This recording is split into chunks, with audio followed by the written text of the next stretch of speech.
Bismillahirrahmanirrahim. Perkenalkan, nama saya Kamil Nurandi dari kelas 03 SIF P007. Saya berasal dari kelompok 3 yang akan mempresentasikan materi yang berjudul switching. Tujuan pembahasan dari switching yang pertama yaitu mengetahui pengertian dari switching. Yang kedua, mengetahui jenis-jenis metode dan komponen switching. Yang ketiga, mengetahui alasan dan manfaat menggunakan switching. Yang keempat, mengetahui contoh penggunaan switching. Di sini saya akan menjelaskan tentang pengertian switching. Switching adalah proses pengalihan atau perpindahan data dari suatu tempat ke tempat lain dalam suatu jaringan atau sistem.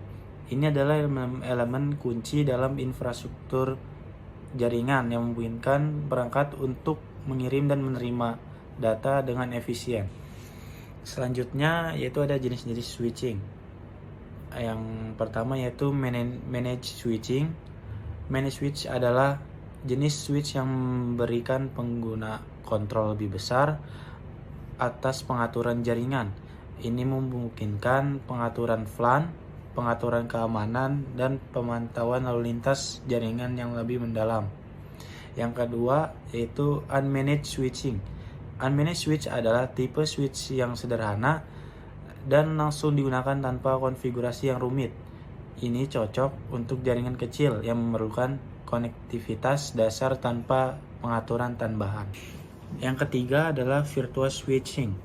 Virtual switch adalah switch yang digunakan dalam virtualisasi, memungkinkan pengaturan jaringan dalam lingkungan virtual seperti server virtual. Yang keempat adalah switch layer 2. Layer 2 switch bekerja tingkat data link layer dalam model OSI. Ini menggunakan alamat MAC untuk mengirimkan data antara perangkat dalam satu jaringan lokal. Selanjutnya yang kelima yaitu switch layer 3. Layer 3 switch beroperasi pada tingkat network layer dalam model OSI. Selain memiliki kemampuan layer 2 switch, layer 3 switch juga dapat melakukan routing. Selanjutnya yaitu ada metode switching. Yang pertama yaitu circuit switching. Circuit switching adalah metode switching yang digunakan pada jaringan telepon tradisional. Dalam circuit switching, jalur komunikasi dibuat dan direservasi untuk penggunaan eksklusif oleh dua atau lebih titik akhir pada saat pembuatan koneksi. Berikut contoh circuit switching pada gambar berikut.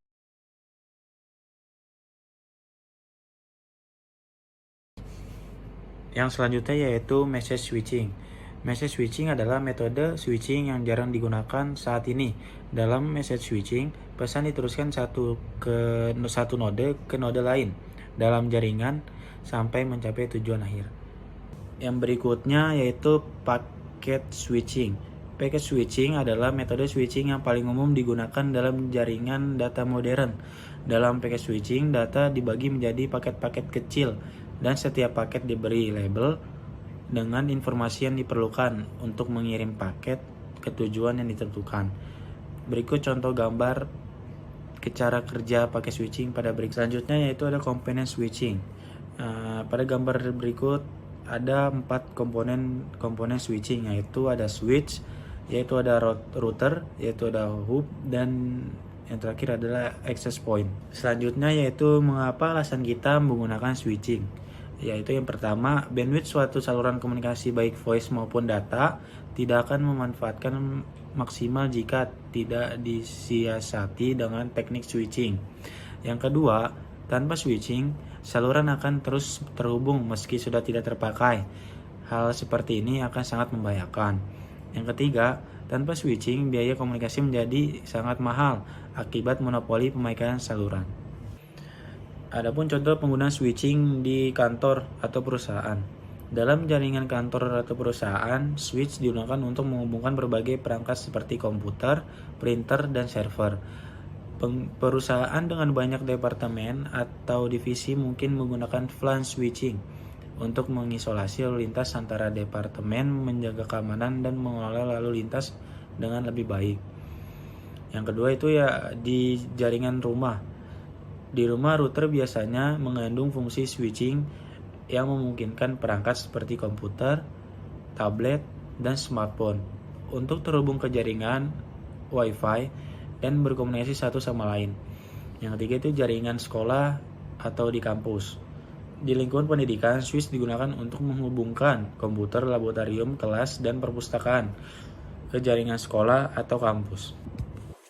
Selanjutnya, adapun manfaat switching. Yang pertama, kecepatan yang lebih tinggi. Switching memungkinkan mengiriman data dalam jumlah yang lebih besar dengan kecepatan yang lebih tinggi.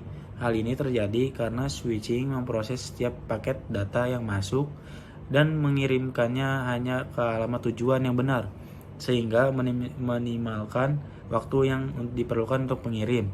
Yang kedua yaitu kapasitas jaringan yang lebih besar. Switching memungkinkan beberapa jaringan yang terpisah terhubung melalui satu perangkat switch. Hal ini memungkinkan pengguna kapasitas jaringan yang lebih besar dan meminimalkan kemacetan pada jaringan. Yang ketiga yaitu meningkatkan keamanan jaringan. Switching memungkinkan untuk membatasi akses ke jaringan hanya untuk pengguna yang memiliki otorisasi. Selain itu, fitur VLAN pada switch memungkinkan jaringan dibagi menjadi beberapa segmen yang terisolasi, sehingga mengurangi kemungkinan terjadinya serangan pada jaringan. Yang terakhir yaitu mengurangi collision pada jaringan. Collision adalah situasi di mana dua atau lebih paket data bertabrakan di jaringan. Switching memungkinkan setiap paket data dikirimkan langsung ke alamat tujuan, sehingga mengurangi kemungkinan terjadi collision pada jaringan. Kesimpulan dari presentasi ini adalah, dari penjelasan yang telah dibacakan, dapat disimpulkan bahwa switching merupakan proses penting dalam infrastruktur jaringan yang memungkinkan perangkat untuk mengirim dan menerima data dengan efisien. Dengan adanya teknologi switching, jaringan dapat beroperasi secara efisien, aman, dan dapat menangani beban lalu lintas data yang semakin besar dengan lebih baik. Dengan terus berkembangnya teknologi, pentingnya bagi organisasi dan pengguna individu untuk memahami dan menerapkan teknik switching yang sesuai dengan kebutuhan dan skala jaringan yang dioperasikan. Sekian presentasi dari saya, kurang lebihnya mohon maaf. Wassalamualaikum warahmatullahi wabarakatuh.